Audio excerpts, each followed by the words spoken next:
Welcome to my channel. उम्मीद करता हूं आप सब लोग खैरियत से होंगे और हमारी कहानियों को एंजॉय कर रहे होंगे। हमारी दुआ है कि आप जहां भी रहे अल्लाह ताला की हिफाजत में रहे। प्यारे दोस्तों, हमारी आज की कहानी रमजान भाई ने हमें कोट मिठन से भेजी है। उनके मुताबिक ये एक सच्ची कहानी है। ये उन दिनों की बात है कि जब मेरी बीवी को अचानक फालज का अटैक हुआ। उसके बीमार होने से हमारे घर का सारा निजाम दरहम बरहम हो चुका था। मैंने बहुत सी मुलाजमाएं भी रखी, लेकिन मेरे 5 बच्चों की जिम्मेदारी कौन उठाता।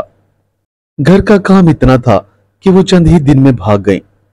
मैं अपने इलाके में एक परचून की दुकान चलाया करता था, लिहाजा मेरी ड्यूटी कदरे सख्त थी। मैं सुबह 5 बजे के करीब अपनी दुकान खोल लेता और रात देर गए तक अपनी दुकान पर ही बैठा रहता। फिर यूं हुआ कि चंद माह बीमार रहने के बाद मेरी बीवी इस दुनिया से चली गई और मैं हमेशा हमेशा के लिए अकेला रह गया। मेरी सबसे बड़ी बेटी 10 बरस की थी। जब वो अपने नन्हे मुन्ने और छोटे छोटे हाथों से बर्तन धोती तो मेरा दिल खून के आंसू रोता। अपने पढ़ने और खेलने के दिनों में उसने पूरे घर की जिम्मेदारी उठा ली थी। मेरी बीवी हुमैरा से मेरी मुलाकात कॉलेज के जमाने में हुई। काफी अरसा एक साथ पढ़ने के बाद हम दोनों ने शादी का फैसला किया, मगर हमारा साथ ज्यादा देर तक कायम न रह सका। वो मुझे इस दुनिया में तन तनहा छोड़कर हमेशा हमेशा के लिए जा चुकी थी। खैर, मैं अपने बोझल दिल के साथ अपने बच्चों की देखभाल करने लगा और अपनी दुकान को भी संभालने लगा। एक दिन मैं अपनी दुकान पर बैठा हुआ था कि एक खातून मुझसे सौदा सल्फ लेने आई। हालांकि मैं इस इलाके के सभी लोगों को जानता था, लेकिन न जाने ये औरत कौन थी। वो हर दूसरे तीसरे रोज मेरी दुकान पर आती और मुझसे अगरबत्तियां और चावल ले जाया करती। हालांकि इस इलाके में सबसे बड़ी दुकान मेरी थी।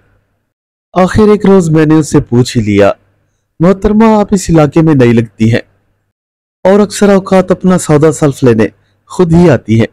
क्या आपके घर में कोई मर्द या बच्चे नहीं हैं? मैंने सवालिया नजरों से उसे देखते हुए कहा। मेरी ये बात सुनकर उसने एक गहरी सांस ली और अपनी चादर दुरुस्त करते हुए बोली, जी, मैं इस इलाके में नई आई हूं। मेरा शौहर और बच्चे नहीं, बल्कि मैं यहाँ पास ही एक घर में कमरा लेकर किराए पर रह रही हूँ। ये सब कुछ उसने इतना जल्दी बताया था कि मैं उसकी बात को समझ न सका और दूसरे ग्राहकों की टेंशन में ठीक से बात न कर पाया। खैर, उसने अपना शापर उठाया और वहां से चली गई। आज भी उसने चावल और अगरबत्तियां ही खरीदी थी। मैं काफी देर तक उस औरत के बारे में सोचता रहा कि जब उस खातून का कोई आगे पीछे नहीं तो फिर वो बेचारी अपना गुजारा कैसे कर रही है। न जाने वो कौन सी बात थी जो मुझे उसे सोचने पर मजबूर कर रही थी। आज रात भी कुछ ऐसा ही हुआ था। मैं पूरी रात करवटें बदलता रहा और उसी खातून के बारे में सोचता रहा। खैर, अगले रोज जब वो दुकान पर आई तो मैंने उजलत में उससे पूछ ही लिया, आखिर आप तन तनहा कैसे जिंदगी गुजार रही है और आपका गुजारा कैसे होता है? शायद मेरा ये सवाल उसे नागवार गुजरा था। मेरा मतलब है कि आप घर का खर्च कैसे चलाती है? मैंने फौरन ही मौके की नजाकत को संभालते हुए कहा। मेरी ये बात सुनकर उसने गहरी सांस ली। अल्लाह देता है तो हम खा लेते हैं, बाकी मैं इंसानों से कोई उम्मीद नहीं रखती। उसकी ये बात सुनकर मैं लाजवाब हो गया और अपने कंधे पर रखा हुआ रुमाल ठीक करने लगा। जी, सही कहा आपने, बेशक अल्लाह ही राज़िक है, मगर आप अकेली कैसे रहती हैं? मैंने दोबारा से सवाल किया, मगर अब की बार उसने मुझ पर कोई तवज्जो न दी। मेरे पास ज्यादा वक्त नहीं, लिहाजा आप मुझे 1 किलो चावल और अगरबत्ती की एक डिबिया दे दे। वो अपनी चादर के पल्लू से पैसे खोलते हुए जरा सख्त लहजे में बोली, जिसका मतलब साफ जाहिर था कि वो मजीद बात नहीं करना चाहती। इतने में मेरा मुलाजिम लड़का सौदा तोलने लगा। मैं कुछ लम्हे के लिए तो खामोश रहा, फिर सुरख कर थोड़ा सा आगे हो गया।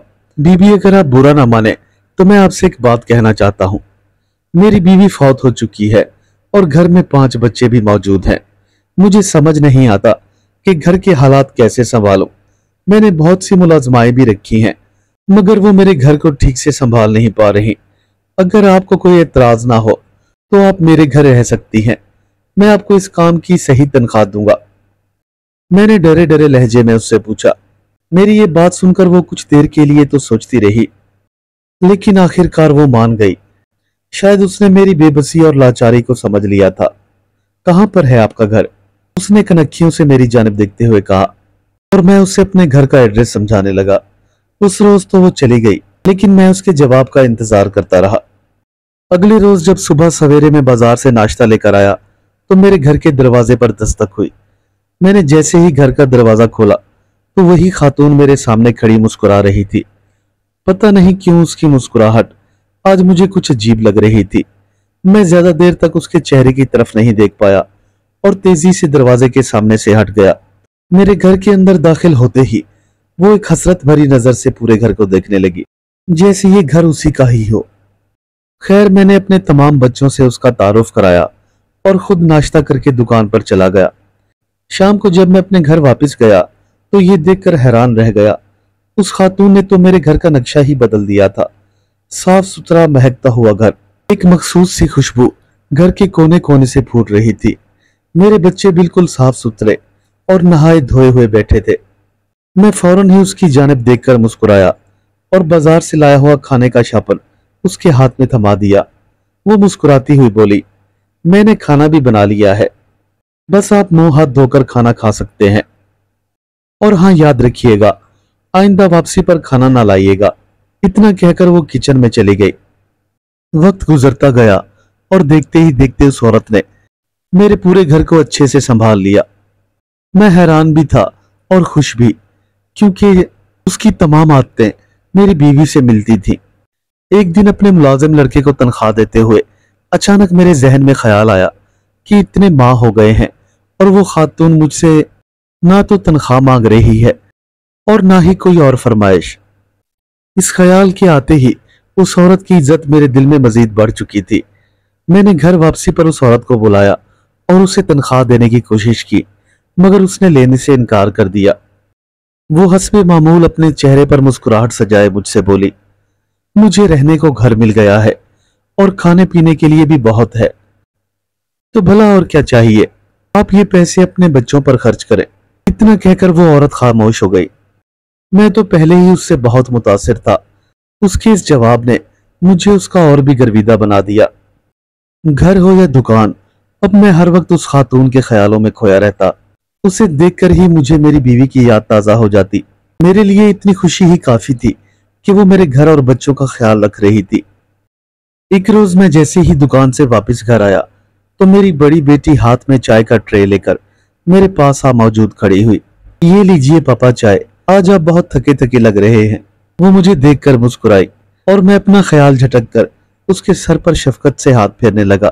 شاید اس کے آنے سے پہلے میں اپنی ماضی کی یادوں میں کھویا ہوا تھا اور اپنی مرحومہ بیوی کو یاد کر رہا تھا۔ ماشاءاللہ میری بیٹی، تم تو بڑی ہو گئی ہو اور آج تو اپنے پاپا کے لیے چائے بھی بنا لائی ہو، میں نے پیار بھرے لہجے میں اس کی جانب دیکھتے ہوئے کہا۔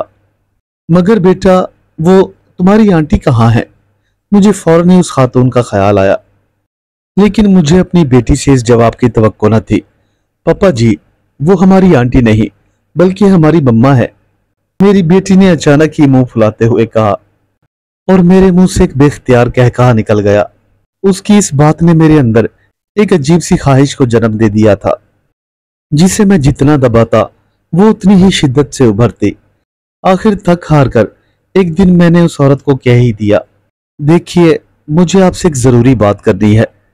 جی جی ضرور کیجئے، وہ چائے کا ایک مگ میرے سامنے رکھتے ہوئے بولی، لیکن میری ہمت نہ ہوئی اور میں اس سے کچھ بھی نہ کہہ پایا۔ بس اسی شش و پنج میں کئی ماہ گزر گئے۔ وہ مجھ سے ہلکی پھلکی بات تو کر لیتی تھی، بس میں اسی پر ہی اکتفا کرنے لگا۔ ایک روز رات کے وقت ہم ڈرائنگ روم میں بیٹھے ہوئے تھے، جبکہ بچے سو چکے تھے۔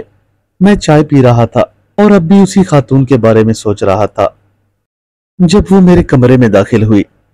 دیکھیں، میں کافی دنوں سے آپ سے ایک بات کرنا چاہ رہا ہوں، مگر سمجھ نہیں آتا کہ کیسے کہوں۔ آپ نے جس طرح سے میرے گھر کو سنبھالا ہے شاید ہی کوئی عورت سنبھال پائے۔ آپ نے میرے بچوں کا تو خیال رکھا ہے، میں چاہتا ہوں کہ آپ اب مجھے بھی سنبھال لیں۔ اتنا کہہ کر میں خاموش ہو گیا۔ کیا مطلب؟ کیا میں آپ کا خیال نہیں رکھتی؟ میری یہ بات سن کر وہ تھوڑی غصہ ہو گئی۔ نہیں نہیں، دراصل بات یہ ہے کہ میں سمجھ نہیں پا رہا کہ آپ سے کیسے کہوں۔ پھر وہ میری الجھن کو سمجھتے ہوئے خود سے ہی بولی، دیکھیں آپ گھبرائے نہیں، جو بھی کہنا ہے खुल कर कह दीजिए। मैंने हिम्मत बांधी और आखिरकार कह ही दिया, जी आप मुझसे शादी करेंगी? मेरी ये बात सुनकर वो मुस्कुरा दी और मैं सर उठाकर उसकी आंखों में अपना जवाब ढूंढने लगा। वो कुछ देर तो खामोश रही, लेकिन फिर मुझसे ही सवाल कर डाला, क्या आप मुझसे शादी कर लेंगे? वो मेरी तरफ सवालिया नजरों से देखती हुई बोली, जी जी जरूर। तुम्हारे माजी से मेरा कोई वास्ता नहीं और ना ही कोई मसला है। तुम चाहे तलाक याफ्ता हो, बेवा हो या जो भी, मुझे तो बस तुमसे शादी करनी है। मैं एक ही सांस में खुद ब खुद बोलता गया और वो मेरी इस कैफियत को समझते हुए मुस्कुराने लगी। उसने एक लंबी सी सांस ली। ठीक है, मैं आपसे शादी करने के लिए तैयार हूं, लेकिन आप मुझसे एक वादा करें कि मेरी हकीकत सुनकर भी आप मुझसे शादी करने के लिए रजामंद रहेंगे। उसकी ये बात सुनकर मेरा दिल एक लम्हे को जोर से धड़का। जी जी, मैं वादा करता हूं, आपका माजी, आपकी हकीकत चाहे कुछ भी हो, मैं आपसे शादी जरूर करूंगा और मैं तहे दिल से ये फैसला कर चुका हूं। ओह ऐसे नहीं, जरा मेरे पास आइए, उसने मुस्कुराते हुए मुझसे कहा। मैं फौरन ही सोफे से उठ खड़ा हुआ और चलता हुआ उसके करीब आ गया। ये लीजिए, थाम लीजिए मेरा हाथ, कभी न छोड़ने के लिए, क्योंकि हम दोनों ने पहले ही कसम खाई थी कि कयामत तक एक दूसरे का साथ निभाएंगे। वो मुस्कुराते हुए बोली और मैंने जल्दी से उसका हाथ थाम लिया, लेकिन उसका हाथ पकड़ते ही मुझे एक हैरत का झटका लगा। उसके हाथ ठंडे और सर्द थे, लेकिन उसके चेहरे पर अब भी एक पुरस्कार सी मुस्कुराहट छाई हुई थी। वो तंजिया लहजे में मेरी जानिब देखते हुए बोली, रमजान साहब, जब हाथ पकड़ते हैं तो उसे छोड़ते नहीं। आपने तो मुझसे कयामत तक साथ निभाने का वादा किया था, तो फिर आज आप मुझे छोड़कर दूसरी शादी करने के लिए तैयार कैसे हो गए?